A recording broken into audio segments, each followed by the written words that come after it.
Hola, veus, avui destaquem que més de 3.000 persones han omplert de gom a gom la plaça Paeria per denunciar que el pacte entre el PSC i Ciutadans posa en perill la llibertat d'expressió i l'ús del català a les institucions. Els assistents a la concentració han xiulat i han cridat consignes com independència, ros botifler o ros dimissió. Durant l'acte s'ha llegit un manifest a favor de la llengua i els símbols de Catalunya.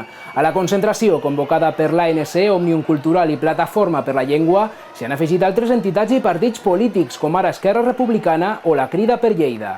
Les entitats convocants consideren que s'ha creuat una línia vermella difícil de justificar que amenaça amb trencar la cohesió social de la ciutat, ja que el pacte entre el PSC i Ciutadans implica el compromís dels socialistes a no donar suport a la incorporació de la Paeria a l'Associació de Municipis per la Independència, no penjar símbols ideològics de qualsevol mena en espais públics i la modificació del reglament d'usos lingüístics, amb l'objectiu que el castellà també sigui la llengua d'ús preferent al consistori lleidatà.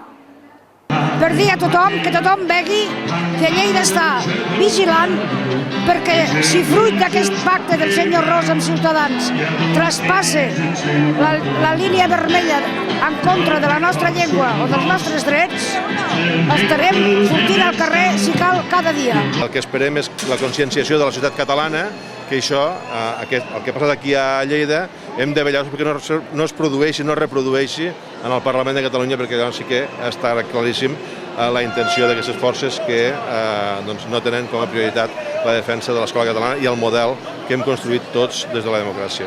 Entenem que la llengua catalana, la cohesió social i la igualtat d'oportunitats és un tema molt important i que per tant no pot ser moneda de canvi, no pot bescanviar-se en despatxos electorals, postelectorals, per part de l'alcalde de Lleida, l'Àngel Ros.